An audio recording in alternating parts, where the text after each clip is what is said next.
And now we're on part 3 of the longest ramble, and I don't know what part it's gonna end. I'm just gonna keep rambling, guys.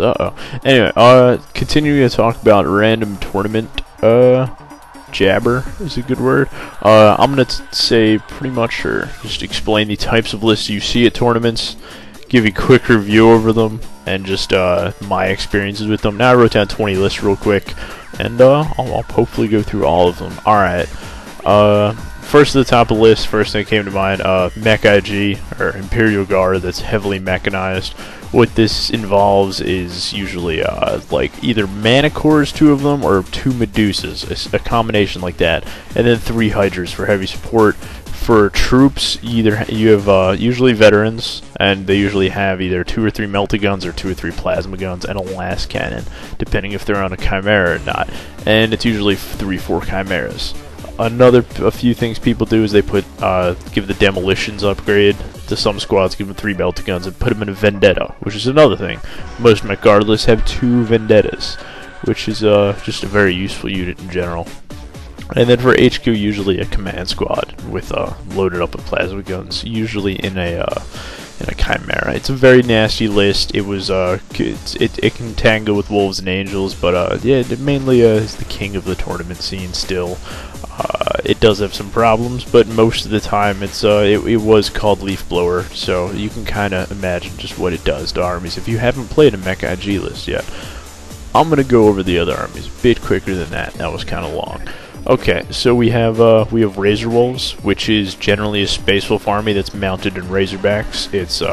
It's usually, I'll just give my friend Paul's list an example. I think it is 6 Razorbacks. 3 of them are for minimum squads of Wolf Guard with like 3 combi meltas and 3 combi flamers. And they're 3-man squads, and you put them in the Razorbacks with the last cannon twin link plasma gun. Now you have like 7 of those Razorbacks, which is pretty nasty. And then he has 2 squads of 2 Typhoons, where he'll do like 1 squad of 1, 1 squad of 1, 1 squad of 2. Landspeeder Typhoons, just add missile power. So he may switch that up, or you can have the Long Fangs, the small squads of Long Fangs, inside Razorbacks, which you just have them stand outside them, and then use the Razorbacks to do whatever you want with them. And for HQ, usually there's a Rune Priest, and he has Jaws, and one of like the Living Lightnings, or one of those spells. Overall, the list is very good. It's very fast, and it's very nasty. It just has a lot of special weapon problems. It runs into problems when you start playing against hordes or just large armies, like against Blob Guard. Very iffy game as soon as you start talking about that. Let's talk about Razor Angels. Now, what Razor Angels is almost like a copy-paste of the Space Wolf list, just with variations of units. It's lots of assault squads. You take 4 or 5 assault squads, and what the assault squad does is you change them out so they don't have jump packs, and what it does is it makes a transport attached to them cheaper. So, like that 85 point, the Razorback with last cannon twin link plasma is now going to be like 55, I think. So you'll have, or a 45. So you'll have those attached, so like a 5-man assault squad, 1 melta gun, 4 guys with chainsaw bolt pistol in a Razorback with last cannon plasma gun. You'll have 4 or 5 of them, and then you'll have an HQ, which is usually a Librarian in them, or he can have a jump pack and he can go around alone, kind of like how people play with Mephiston, and he'll run around and he'll like blood lance and do various things and be a hood for like 120 points or 150. Very cheap, very useful though. HQ. Another thing is, oh, okay, that's cool. Usually the heavy support is either 3 Vindicators with siege shields and like hunter killers, or it could be 3 Predators with autocannon side last cannons. I've seen both a lot, different variations of it. That's just what I tend to see for heavy support, and then fast attack may or may not be attack bikes or something along those lines. Overall, Razor Angels is a lot more effective, mainly because you can move 18, you can move a lot farther, except it doesn't pack as much firepower as the Wolves have, so that's what kind of balances them out. They're about on par with each other, I think. I think Wolves come out a little bit stronger, but both are very nasty in the tournament scene, and I don't do all that well against them. I probably do better against Angels, mainly because Wolves, as soon as you throw in the factor of Jaws the World Wolf, I just get scared, so I'll sit back more and not expose myself as much. Okay, so another thing is Land Raider spam from Blood Angels, because you can attach them to troop choices as dedicated.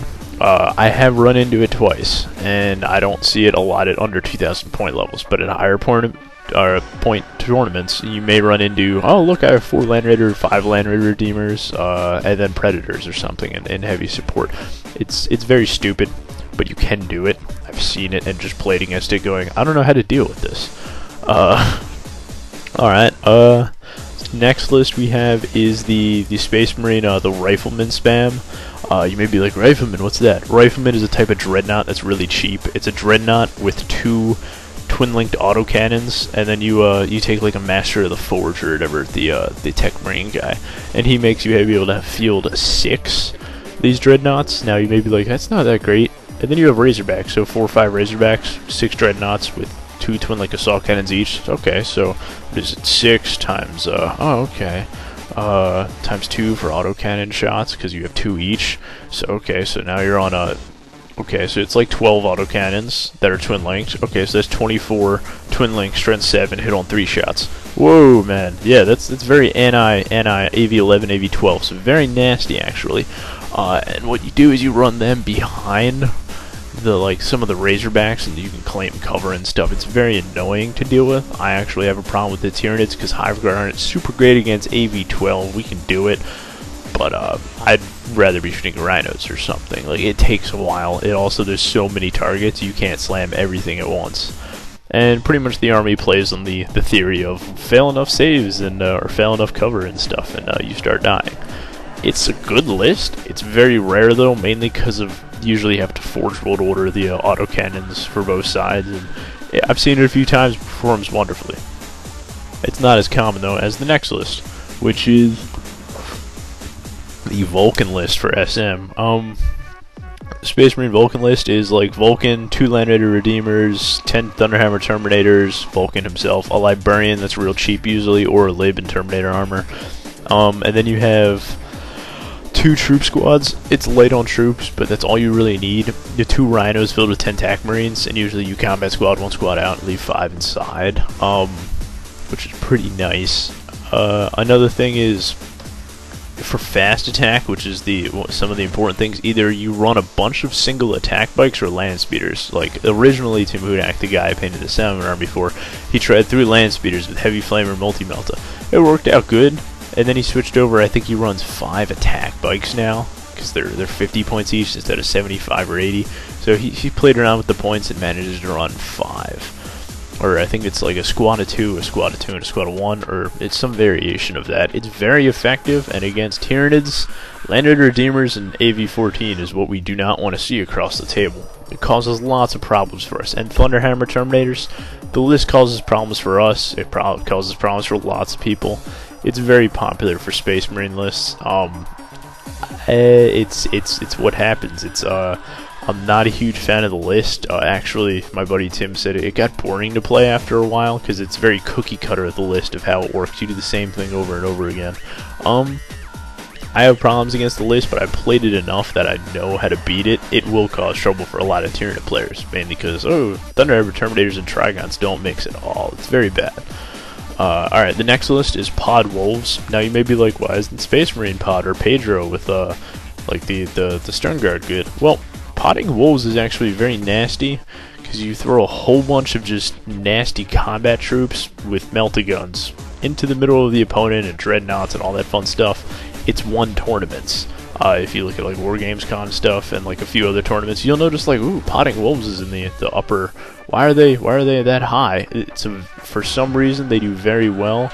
I don't know what its comparison to like Blood Angels, but it seems to actually be very well. I've played against it. It seems a lot nastier, mainly because the troops you're dropping aren't just armed with bolters and have 1 attack. You're sitting around with all the counterattack and whatever else, and all the special weapons in the squad. It's a lot harder to deal with, in my opinion. Alright, the next arm you have is Blob IG, which is that's when you look across the table, and the opponent either came to the tournament to draw, or came to a tournament to just annoy the shit out of you. Blob IG is fun to play. It's really not fun to play against. That's the problem. Usually Blob IG involves Strachan as HQ and or Creed. Usually Strachan is like a mandatory in this kind of army. You're talking about usually 3 to 4 platoons of 50 guardsmen. It's like a junior command squad, and then 4 squads to 5 squads of 10 men, just basic guys, and then usually not special weapon teams, but you see heavy weapon teams attached to them, so last cannons. So this list in general will have 12 to 15 last cannons or autocannons or more even, and it'll be sprinkled with all sorts of melta-guns and plasma guns and flamers throughout the entire army. And you'll be sitting there looking at 200 infantry or something, like, whoa, how do I deal with that? Well, I could run into combat and beat it, yeah. Except they had commissars in the squad, which makes the squads, I think it's leadership 9 and stubborn. And if they took a commissar lord for HQ, all of a sudden it's leadership 10 and like stubborn, and then there's flags for rerollable leadership, and the commissars can just kill one of the guys in the squads and get rerollable anyway. So it's actually, once you get stuck in combat with them, like say I'll run Gene Stealers in and like, oh, unit of Hive Guard because I'm running forward when I play against them. Cool, we're in combat, and they're like, oh, look, Strachan gives them Furious Charge and all this stuff and whatever, and all of a sudden it's not fun when you get in combat with them, because they'll sit there and they'll be like, I killed 12 and you killed 1. You failed by, oh, it doesn't matter, stubborn, and then the combat ends. And then you keep doing that. It's you just get slogged down by the amount of bodies in it. And against vehicle armies, it comes toward you, and then all of a sudden you're like, tank shock, do this, do that, I'm trying to tie you up, and there's just so many squads that are just shooting melta-guns and horrible things at you. It's really it's near impossible to kill, and just in general overall annoying to deal with. However, playing it is really fun, because it plays like Horde Orcs. You just go, oh, can you take the IG? It's fun. I've actually played a few games with it, but it's a nasty list. I don't think it doesn't win tournaments that often. It's very hard to kill, and you tend to draw a lot, which is the problem. And if you're not drawing, you're losing. And yeah, you can win games with it, yes. But it's gonna be a lot of like, you're not massacring people. It's an interesting list. Okay, so the next thing is Alpha Strike Imperial Guard. Now most people are like, dude, what's Alpha Strike? I think it was Steelic that actually coined the term, or it was the first article I read had it was Alpha Strike Imperial Guard. Alpha Strike involves lots of one-shot, like one-turn, one-shooting phase, just you murder your opponent. It has to deal with, like, you have some Manicores and heavy support. For fast attack, you have lots of Sentinels with either last cannon or autocannon and 100 killer missiles. And all your Chimeras have 100 killer missiles. The idea is, on first turn, you literally kill them from shooting. It doesn't always work. I'll play against an Alpha Strike list and I'll be like, oh cool, I'm gonna put everything in reserve, or I'm gonna outflank a bunch of Gene Stealers, or like there'll be certain things you can do with it. It's not as effective as basic IG. Like, yeah, it'll have an awesome 1-2 turns of like death by shooting, and then a lot of it will suffer because they blew about 200-300 points in things that are going to be one use before they get hit, or one use, like you'll spend 80-90 points in 100 killer missiles. You'll sit there and have a bunch of Sentinels or something that's very, very not durable, and yeah, it'll be good when it comes out, those Scout Sentinels, and shoot you. And then I shoot it with Hive Guard and like a whole squadron of them die. That's the problem.